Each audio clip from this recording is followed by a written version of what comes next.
അതിരിടും വിജയ പടവുകളിൽ കനവുകൾ നെയ്ത പുലരികളിൽ ധീരമായി നവകേരളം കടലോളം നിലവുകൾ നിധിയാക്കും നൗകകൾ ഉണരുന്നോരറിവുകൾ ഉയരുന്നോ ചിറകുകൾ. ഭരണനിർവഹണത്തിന്റെ സമസ്ത മേഖലകളിലും പുത്തൻ മാതൃകകൾ തീർക്കുകയാണ് കേരളം.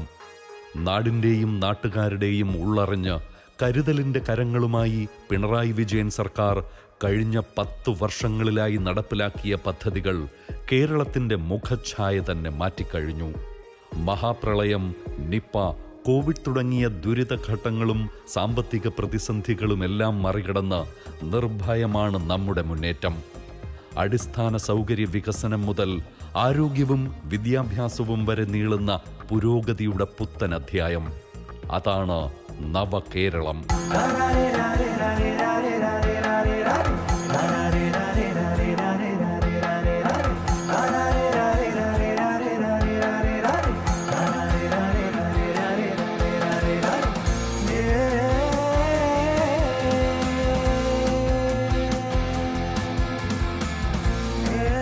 നമ്മുടെ പിണറായി സർക്കാർ വന്നതിന് ശേഷമാണ് നമ്മുടെ ആശമാർക്ക് എല്ലാവർക്കും ഒരു ആശ്വാസമായിട്ട് വന്നിട്ടുള്ളത്. ഒരുപാട് നമ്മൾ കഷ്ടപ്പെട്ടാണ് ഫീൽഡ് വർക്ക് ചെയ്യുന്നത്. അതിന് തുച്ഛമായിട്ടുള്ള പൈസയിൽ നിന്നും ഇത്ര എത്തിയത് നമ്മുടെ സർക്കാർ വന്നതിന് ശേഷമാണ്. നമ്മുടെ ഇപ്പോഴത്തെ ബജറ്റിൽ നമ്മുടെ ഗവൺമെൻറ് ഒരുപാട് നല്ല പ്രവർത്തനങ്ങൾ ചെയ്തിട്ടുണ്ട്. ഒരുപാട് പേർക്ക് ആനുകൂല്യങ്ങൾ കൂട്ടിയിട്ടുണ്ട്. അതിലൊക്കെ അതിയായ സന്തോഷമുണ്ട്. ഈ ഗവൺമെൻറ്റിനോട് ഞാൻ നല്ല രീതിയിൽ കടപ്പെട്ടിരിക്കുന്നു. 10 വർഷക്കാലത്തെ സർക്കാരിൻ്റെ ഭരണം എന്ന് പറഞ്ഞാൽ വികസനങ്ങളെ മുൻനിർത്തിയായിരുന്നു. അതിൽ എടുത്തു പറയേണ്ടത് ഞങ്ങളെ ടെക്നോ പാർക്കിലെ എംപ്ലോയീസ് എന്ന നിലയിൽ ഞങ്ങൾക്ക് ഒരുപാട് ഗുണങ്ങളുണ്ടായി. ഒരുപാട് ബിസിനസ്സുകൾ വന്നു.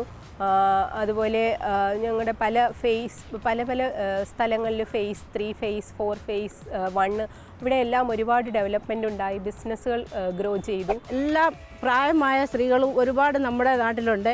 അവർക്കൊക്കെ നല്ല സഹായങ്ങളാണ് സർക്കാർ ചെയ്തു തന്നിരിക്കുന്നത്. വാർഷിക പെൻഷൻ ഞാൻ വാങ്ങുന്നുണ്ട്. മാസം ഈ മരുന്നുകൾക്കും മറ്റാവശ്യങ്ങൾക്കും ഞങ്ങൾക്ക് ഉപകാരപ്പെടുന്നു. ഇതുപോലെ ഞങ്ങളെ ചേർത്ത് പിടിക്കാൻ കേരള സർക്കാരേ ഇല്ലു. അതായത് പിണറായി സർക്കാർ തന്നെ പറയാം. നമ്മളെ കേരളത്തിലെ എല്ലാ തൊഴിലാളിക്കും ഇപ്പോൾ ഇലക്ഷൻ്റെ സമയത്ത് മാത്രം ഓരോ പ്രഖ്യാപനങ്ങൾ ഇറക്കും. അതിൽ ഞങ്ങൾ ആശ്വാസം കൊള്ളുന്ന ആ ഒരു അവസ്ഥയിൽ നിന്ന് മാറി ഇപ്പോൾ അത് നടപ്പിലാകുന്നു എന്നറിയുന്നതിൽ വളരെ സന്തോഷമാണ്. എന്തെങ്കിലും ജോബ് ആപ്ലിക്കേഷൻ അയക്കാനായാലും അതിനുള്ള യാത്രാ ചെലവിനായാലും ഈ 1000 രൂപ എന്നുള്ളത് വളരെ വലിയൊരു കാര്യമാണ്. ഈ സർക്കാർ കാര്യം ഇനിയും പലതും നടക്കുമെന്ന് നമുക്കറിയാം. നമ്മുടെ സർക്കാർ ഇനിയും ജനക്ഷേമ പരിപാടികൾ തുടർന്നും ചെയ്യണം എന്നാണ് എനിക്ക് പറയാനുള്ളത്. കനവിൽ കണ്ട ദൂരങ്ങളിൽ ഇരുളെല്ലാം അഴകിൽ നാം കേരളീയർ ഒറ്റക്കെട്ടായി സംസ്ഥാനത്തിന്റെ താല്പര്യത്തിന് വേണ്ടി മുന്നേറണം. ഐക്യത്തോടെ നാടിന്റെ താല്പര്യത്തിന് വേണ്ടി നിന്നാൽ ഏത് പ്രതിസന്ധിയെയും നമുക്ക് നേരിടാം. നമ്മുടെ ചരിത്രം അതാണ് പഠിപ്പിക്കുന്നത്. ഭാവിക്കായി കരുതലോടെ സംസ്ഥാന താല്പര്യം ഉയർത്തിപ്പിടിക്കാം. നമുക്ക് ഭാവിയിലേക്ക് ഒറ്റക്കെട്ടായി മുന്നേറാം. 10 വർഷക്കാലത്തെ 2 സർക്കാരുകളുടെ പ്രവർത്തനങ്ങൾക്ക് ഊർജം പകരുന്നതാണ് ഇത്തവണത്തെ സംസ്ഥാന ബജറ്റ്. 10 വർഷം മുമ്പുള്ള കേരളമല്ല ഇന്നത്തെ കേരളം. എന്തെല്ലാ മേഖലകളിലും കേരളം പുതിയ നോർമൽ, ന്യൂ നോർമൽ സൃഷ്ടിച്ചിരിക്കുകയാണ്. വികസനത്തിനാക്കം കൂട്ടുന്ന സാമ്പത്തിക നയരേഖ, നാടിന് പ്രതീക്ഷ നൽകുന്ന പദ്ധതികൾ, യുവാക്കളെ മുതൽ പ്രായമായവരെ വരെ ചേർത്ത് പിടിക്കുന്ന സമീപനം, പാർശ്വവൽക്കരിക്കപ്പെട്ടവർക്കും പിന്നോക്കക്കാർക്കും കരുതലുറപ്പാക്കിയും സ്ത്രീകൾക്കും തൊഴിലാളികൾക്കുമെല്ലാം പ്രസക്തമായ പദ്ധതികൾ നിർദ്ദേശിച്ചുമാണ് പതിറ്റാണ്ടിലെ കേരളത്തിൻ്റെ യാത്ര.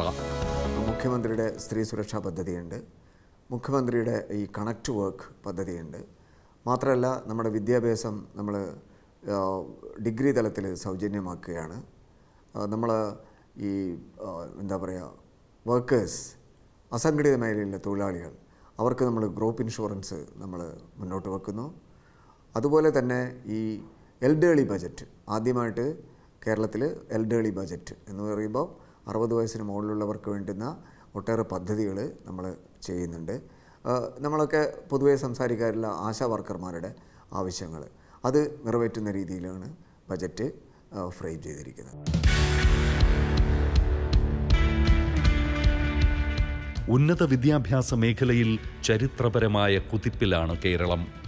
ആഗോള വിദ്യാഭ്യാസ ഹബ്ബാക്കി കേരളത്തെ മാറ്റാനുള്ള നടപടികളുടെ ഭാഗമായി ആർട്സ് ആൻഡ് സയൻസ് കോളേജുകളിൽ ബിരുദ പഠനം സൗജന്യമാക്കുമെന്ന വിപ്ലവകരമായ പ്രഖ്യാപനം ഉടൻ യാഥാർത്ഥ്യമാവുകയാണ്. നമുക്കൊക്കെ അറിയാവുന്നതുപോലെ കേരളത്തിലാണ് ഇന്ത്യയിൽ ആദ്യമായിട്ട് ഈ പ്രൈമറി വിദ്യാഭ്യാസം സൗജന്യമാക്കിയത്. ആദ്യത്തെ കമ്മ്യൂണിസ്റ്റ് മന്ത്രിസഭ EMS നേതൃത്വം കൊടുത്ത ആദ്യത്തെ കമ്മ്യൂണിസ്റ്റ് മന്ത്രിസഭയാണ് അത് ചെയ്തത്. പിന്നെ നമുക്ക് വിദ്യാഭ്യാസ മേഖലയിൽ ഒട്ടേറെ പരിഷ്കരണങ്ങളാണ് എല്ലാ കാലത്തും വരുത്തിയത്. ഈ സർക്കാരാണ് ആദ്യമായിട്ട് ഈ ഡിഗ്രി തലത്തിലുള്ള വിദ്യാഭ്യാസം സൗജന്യമാക്കുന്നത്. ഈ ബജറ്റിൽ ഉന്നത വിദ്യാഭ്യാസ മേഖലയിലെ വിദ്യാർത്ഥികൾക്ക്, ആർട്സ് ആൻഡ് സയൻസ് കോളേജുകളിലെ വിദ്യാർത്ഥികൾക്ക് സൗജന്യ വിദ്യാഭ്യാസം നൽകുന്നത് എന്തുകൊണ്ടും രാജ്യത്തൊട്ടാകെ മാതൃകയാക്കാൻ പറ്റുന്ന, അല്ലെങ്കിൽ ലോകത്തിന് തന്നെ മാതൃകയായ ഒരു പുതിയൊരു പദ്ധതിയാണ്. ഗ്രാജുവേറ്റ് സ്റ്റുഡൻസിനും കൂടെ സൗജന്യമായിട്ടുള്ള ഡിഗ്രി പഠനം ഈ ഒരു കാലയളവിൽ നടത്തുവാൻ വേണ്ടി ഒരു പദ്ധതി മുന്നോട്ട് കൊണ്ടുവന്നത് കുറേയധികം വിദ്യാർത്ഥികൾക്ക് വളരെയധികം ഉപയോഗപ്രദമാകുന്ന വിധത്തിൽ തന്നെയാണ് ഇങ്ങനെ ഒരു ആവിഷ്കരിക്കാൻ വേണ്ടി സാധിക്കുന്നത്. പണമില്ലാത്തതിൻ്റെ ഒരു കുറവുകൊണ്ട് വിദ്യാഭ്യാസം നഷ്ടപ്പെടുക എന്നൊരു പ്രശ്നം ഒരു വിദ്യാർത്ഥിക്ക് ഉണ്ടാവാതിരിക്കാൻ ഏറ്റവും നല്ലൊരു തീരുമാനം തന്നെയാണ് സർക്കാർ എടുത്തിരിക്കുന്നത്. ഇങ്ങനത്തെ പദ്ധതികൾ സർക്കാർ മുന്നോട്ട് വയ്ക്കുമ്പോൾ ഞങ്ങളെപ്പോലുള്ള പാവപ്പെട്ടവർക്ക് അത് ഗുണകരമായിരിക്കും. വിദ്യാർത്ഥികൾക്ക് അതൊരു വലിയ സഹായമായി തീർന്നു സൗജന്യ പഠനം നടപ്പിലാക്കിയതിൽ. പ്രത്യേകിച്ച് പെൺകുട്ടികൾക്കും ആർട്സ് പഠിച്ചിരുന്ന ആളുകൾക്കും ഒക്കെ ഈ പറയുന്ന ഒരു പ്രയോറിറ്റി കൊടുക്കുന്നു എന്ന് പറയുന്നത് പെൺകുട്ടി ആയതുകൊണ്ടോ അല്ലെങ്കിൽ ആ വിഷയങ്ങൾക്കൊരു പ്രയോറിറ്റി ഉള്ളതുകൊണ്ടോ അല്ല. എല്ലാവരെയും ഈക്വലായി കാണാൻ ആഗ്രഹിക്കുന്നു. എല്ലാവർക്കും തുല്യ അവസരങ്ങൾ എന്നുള്ള രീതിയിലാണ് ഇത് വന്നിരിക്കുന്നത് എന്നാണ് ഞാൻ മനസ്സിലാക്കുന്നത്. അതിലെനിക്ക് ഏതൊരു വിദ്യാർത്ഥിയും പോലെ തന്നെ സന്തോഷം മാത്രമേ ഉള്ളൂ. നമ്മുടെ സർക്കാരിന് നൽകാവുന്ന ഏറ്റവും നല്ലൊരു പ്രവർത്തനമാണിത്. അതുകൊണ്ട് നമ്മുടെ സർക്കാർ ബാക്കിയുള്ളവർക്ക് ഒരു മാതൃകയായിരിക്കും. ഇപ്പോൾ ഞാനൊക്കെ +2 പഠിച്ച സമയത്താണെങ്കിൽ അതിനകത്ത് എത്ര ഒരു വലിയ വിഭാഗം വിദ്യാർത്ഥികൾ ഡിഗ്രി എന്നുള്ള സ്വപ്നം അല്ലെങ്കിൽ ഉന്നത വിദ്യാഭ്യാസത്തിലേക്കൊക്കെ കടക്കുക എന്നുള്ളൊരു സ്വപ്നം മാത്രമാക്കിക്കൊണ്ട് നടക്കുന്ന ഒരു വിദ്യാർത്ഥികളുണ്ട്. അവരാണ് തീർച്ചയായും ഈ ഒരു തീരുമാനത്തിൻ്റെ ഏറ്റവും നല്ല ഗുണവശങ്ങൾ അനുഭവിക്കുന്നത്. നിരവധിയാർന്ന കുട്ടികൾ പൈസയുടെ ബുദ്ധിമുട്ട് പറഞ്ഞിട്ട് പഠിക്കാണ്ട് വിദ്യാഭ്യാസം 10, +2 എന്നീ ക്ലാസ്സുകളിൽ നിർത്തി പോകുമ്പോൾ അവരെയെല്ലാം ചേർത്ത് പിടിച്ചുകൊണ്ട് ഡിഗ്രി തലം വരെയുള്ള വിദ്യാഭ്യാസം തീർത്തും സൗജന്യമാക്കുന്ന തരത്തിലുള്ള ഒരു അഭിമാനകരമായ, അല്ലെങ്കിൽ നമുക്ക് ചരിത്രത്തിൽ തന്നെ ചരിത്ര താളുകൾ പരിശോധിക്കുമ്പോൾ കുറിച്ചിടാൻ വേണ്ടി കഴിയുന്ന തരത്തിലുള്ള ഒരു തരം പ്രഖ്യാപനമാണ് ഉണ്ടായിട്ടുള്ളത്. സാമ്പത്തികമായിട്ട് ബുദ്ധിമുട്ട് അനുഭവിക്കുന്ന കുട്ടികൾ, അവർക്ക് ഒരുപാട് ഡിഗ്രി എന്ന സ്വപ്നം അവർക്ക് ദൂരെ നിൽക്കുമ്പോൾ ഈ സർക്കാർ ഇത്തരത്തിലുള്ള പ്രഖ്യാപനങ്ങൾ നടക്കുമ്പോൾ അവർക്ക് കൂടുതൽ ആ സ്വപ്നത്തിലേക്ക് അടുത്തെത്താനും ആ ഡിഗ്രി എന്ന ഒരു സ്വപ്നം അവർക്ക് നേടിയെടുക്കാനും സാധിക്കും. ഉന്നത വിദ്യാഭ്യാസ കമ്മീഷൻ ശുപാർശകൾ നടപ്പിലാക്കാനും FYUGP പ്രോഗ്രാമുകൾക്കുമായി 854.41 കോടിയും സർവകലാശാലകൾക്ക് 259.09 കോടിയും നീക്കിവച്ചിരിക്കുന്ന ബജറ്റിൽ 43 ലക്ഷത്തോളം വിദ്യാർത്ഥികൾക്ക് സൗജന്യ അപകട ലൈഫ് ഇൻഷുറൻസ് പദ്ധതിയും നിർദ്ദേശിക്കുന്നു. ഇതാണ് നാടിനെ അറിയുന്ന സമീപനം, നാട്ടുകാർക്ക് വേണ്ടിയുള്ള കരുതൽ.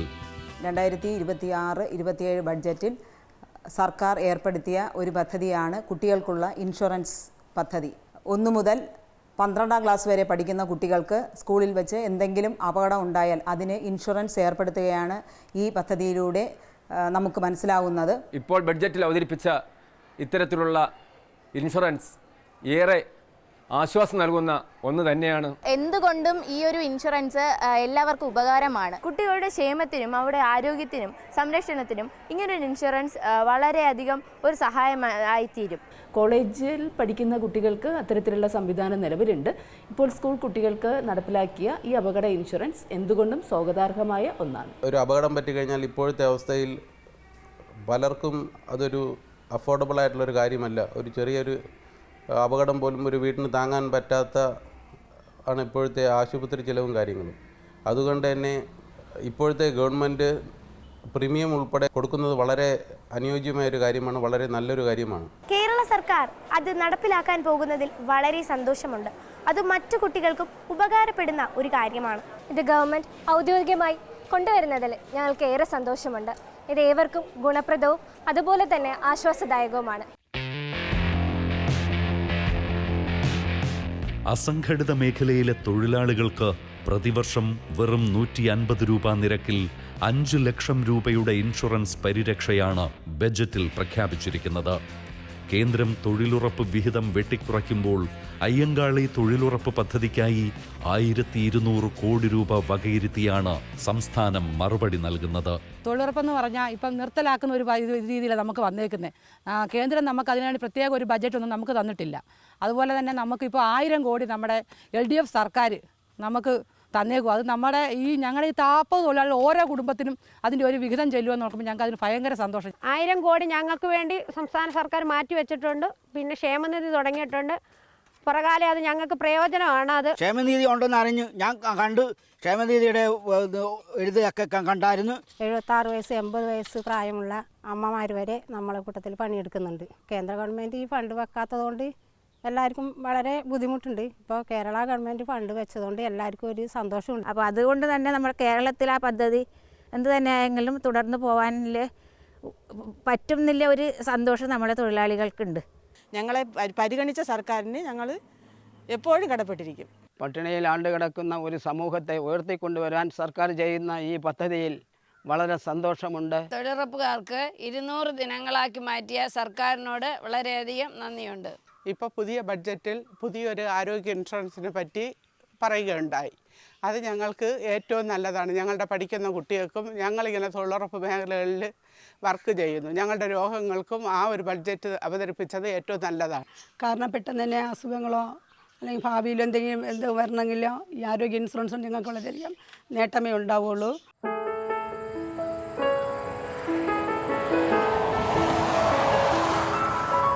കേരളത്തിൻ്റെ വടക്കൻ ഭാഗങ്ങളിലേക്കാണ് ഇന്നത്തെ എൻ്റെ യാത്ര. പൊതുവെ ഈ യാത്രയ്ക്ക് ഞാൻ തിരഞ്ഞെടുക്കുന്നത് കോട്ടയം റൂട്ടാണ്.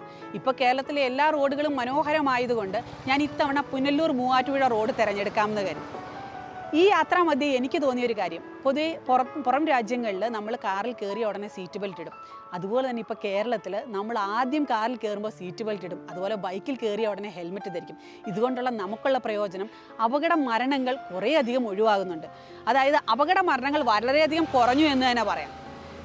പക്ഷെ ഒരു കാര്യം നിങ്ങൾ അറിഞ്ഞിരിക്കാൻ വേണ്ടി പറയുകയാണ്, അശ്രദ്ധ മൂലവും അല്ലെങ്കിൽ ഓവർ സ്പീഡ് കാരണവും ഇപ്പോൾ അപകടങ്ങൾ സംഭവിക്കുന്നുണ്ട്.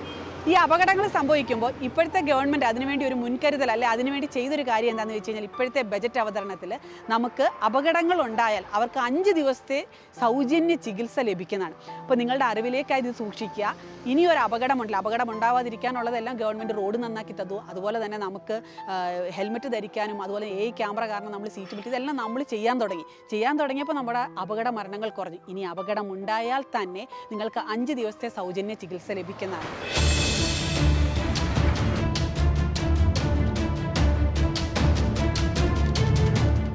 റോഡപകടങ്ങളിൽപ്പെടുന്നവർക്ക് ആദ്യ 5 ദിവസം സൗജന്യ ചികിത്സ നൽകുന്ന ലൈഫ് സേവർ പദ്ധതിയും ഇത്തവണത്തെ ബജറ്റിന്റെ കരുതലാണ്. ചില സന്ദർഭങ്ങളിൽ ഒരാഴ്ചയ്ക്ക് കൂടുതലോ 10 ദിവസമൊക്കെ ICUയിൽ കിടക്കേണ്ടതാണ് കണ്ടിട്ടുള്ളത്. അപ്പോൾ കോസ്റ്റ് ഓഫ് ട്രീറ്റ്മെൻറ്റ് ഭയങ്കരമായിട്ട് വർദ്ധിച്ചു വരുന്ന സാഹചര്യത്തിൽ നമുക്ക് ഇവരുടെ ആദ്യത്തെ 5 ദിവസം അല്ലെങ്കിൽ ഗോൾഡൻ അവറിൽ ഫ്രീ ട്രീറ്റ്മെൻറ്റ് ലഭ്യമാക്കുക എന്ന് വെച്ചാൽ അതൊരു വളരെ സ്വാഗതാർഹമായ ഒരു കാര്യമാണ്. നമുക്ക് ഫ്രീ ആയിട്ട് ചെയ്യാൻ പറ്റിയ വളരെ തുച്ഛമായ നോബൈ അല്ലെങ്കിൽ ആരും ഇല്ലാതെ വരുന്ന രോഗികൾ അല്ലെങ്കിൽ അൺനോൺ ആയിട്ട് വരുന്ന രോഗികൾ, ബന്ധുക്കളില്ലാതെ വരുന്ന രോഗികൾക്ക് മാത്രമാണ് സർക്കാർ ഇപ്പോൾ ഇത് ഏറ്റെടുത്ത് ചെയ്യുന്നത്. ഇപ്പോൾ എല്ലാ രോഗികൾക്കും ഇത് ബെനിഫിഷ്യൻ കിട്ടുക എന്ന് പറയുന്നത് വളരെ നല്ല കാര്യമാണ്. നമുക്ക് ആക്സിഡൻറ്റ് എമർജൻസി സംഭവിക്കുമ്പോഴത്തേനും പ്രൈവറ്റ് ഹോസ്പിറ്റലായാലും സർക്കാർ ഹോസ്പിറ്റലായാലും ഒരു എമർജൻസി ട്രീറ്റ്മെൻറ്റ് വേണ്ടി വരുമ്പോൾ വലിയൊരു ബർഡനാണ് നമ്മളിൽ നിന്നും ഇല്ലാതാകുന്നത്. സാമ്പത്തിക ബുദ്ധിമുട്ട് കൊണ്ട് അവനവൻ്റെ ജീവിതത്തിൻ്റെ കഷ്ടപ്പാട് കൊണ്ടും ആശയക്കുഴപ്പമായിരിക്കും. നമ്മൾ ഈ കൊണ്ടുവരുന്ന 5 ദിവസത്തിൻ്റെ ഇടയിലൊക്കെ നന്നായിട്ട് സ്ട്രെസ്ഡ് ആയിരിക്കും. ഏത് ഹോസ്പിറ്റലിലേക്ക് ഷിഫ്റ്റ് ചെയ്യണം, അല്ലെങ്കിൽ ഈ ഹോസ്പിറ്റലിലെ ചിലവുകളൊക്കെ എങ്ങനെ നിർവഹിക്കും എന്നുള്ള. അതും പ്രത്യേകിച്ച് ഒരു ഫാമിലിയുടെ ഒരു ബ്രെഡ് വിന്നറായിട്ടുള്ള ആൾ അല്ലെങ്കിൽ ആ ഗൃഹനാഥനൊക്കെ ആണ് ഇതുപോലുള്ള അവസ്ഥകൾ വരുന്നതെങ്കിൽ ആ കുടുംബം മുഴുവൻ പ്രതിസന്ധിയിലായിരിക്കും.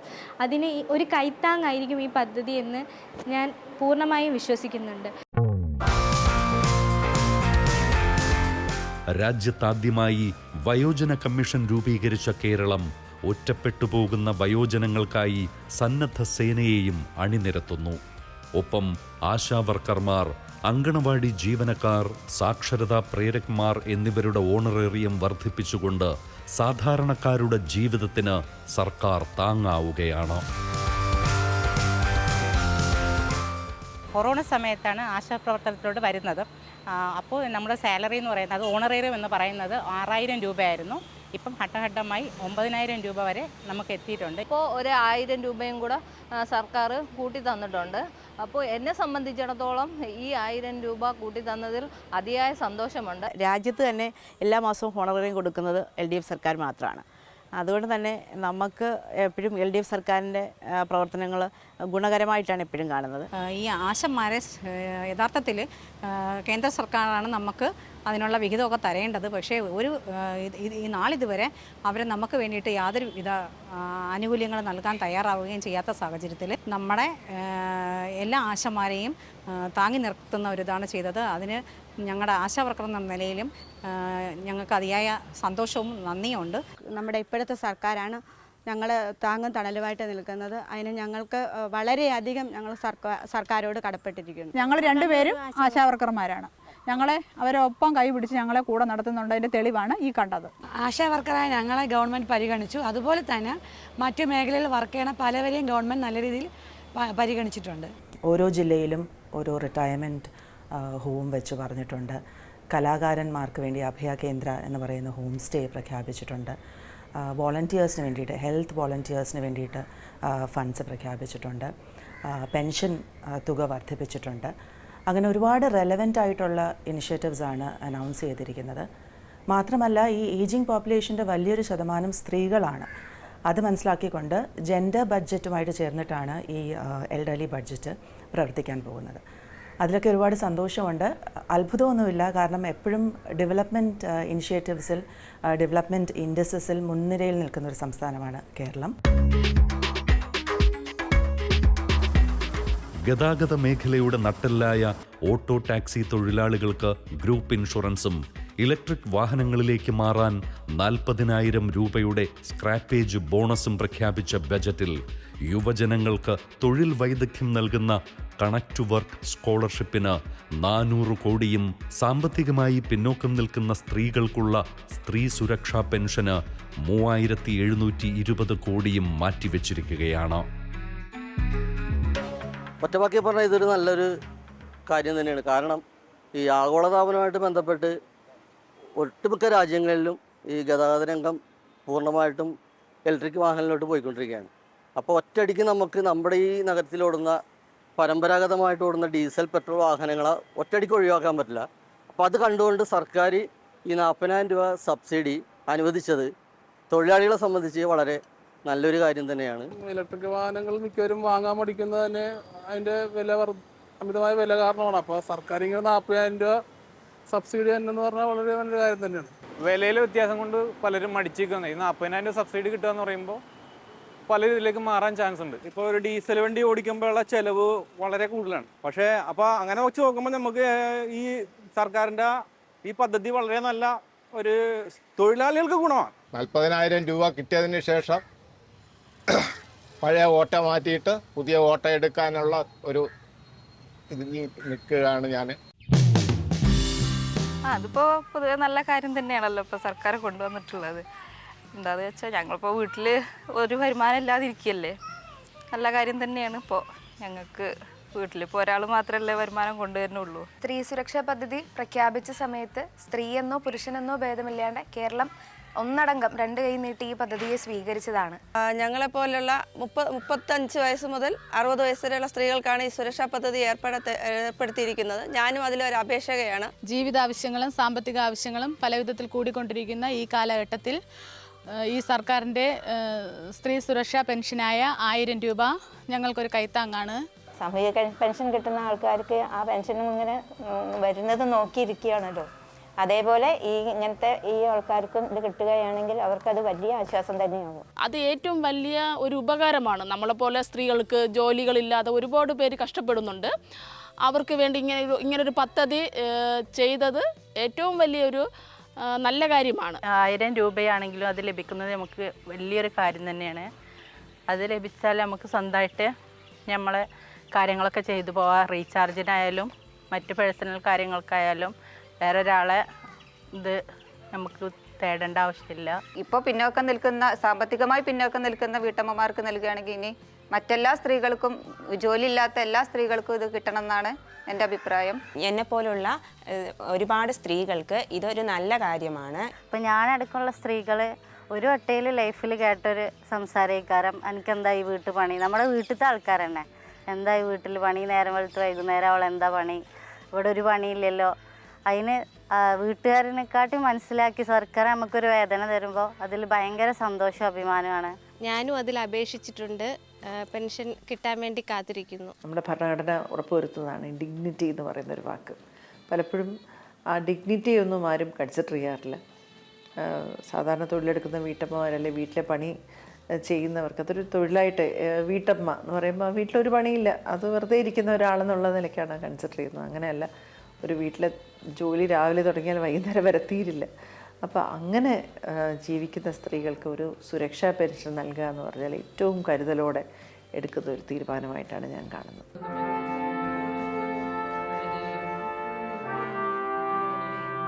തീർച്ചയായിട്ടും നല്ല സന്തോഷമുള്ളൊരു വാർത്തയാണ്.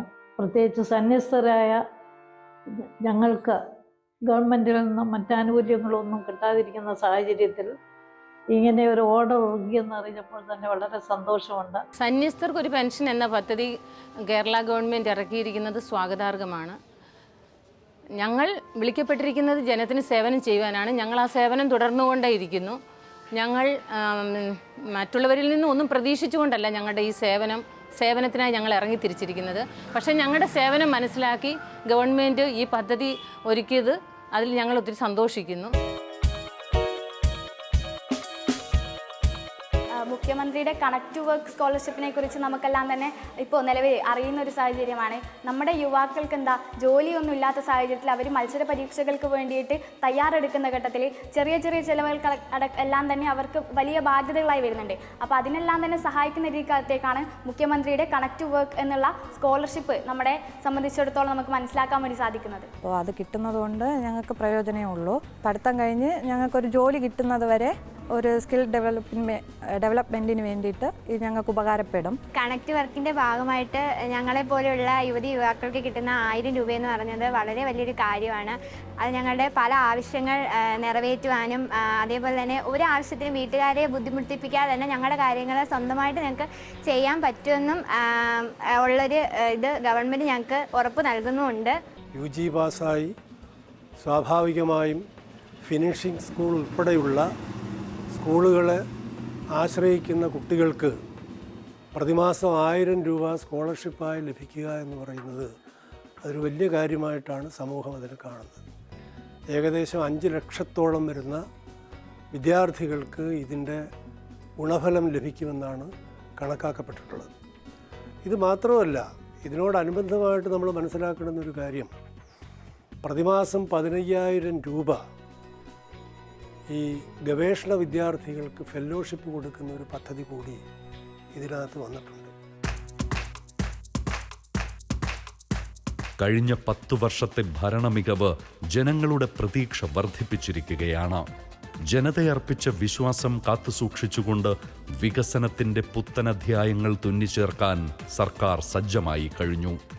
മികവിനുള്ള ജനപിന്തുണയാണ് ഈ സർക്കാരിന് കരുത്ത്. അതിന്റെ പിൻബലത്തിലാകട്ടെ കേരളത്തിന്റെ ഇനിയുള്ള വികസന യാത്രകൾ.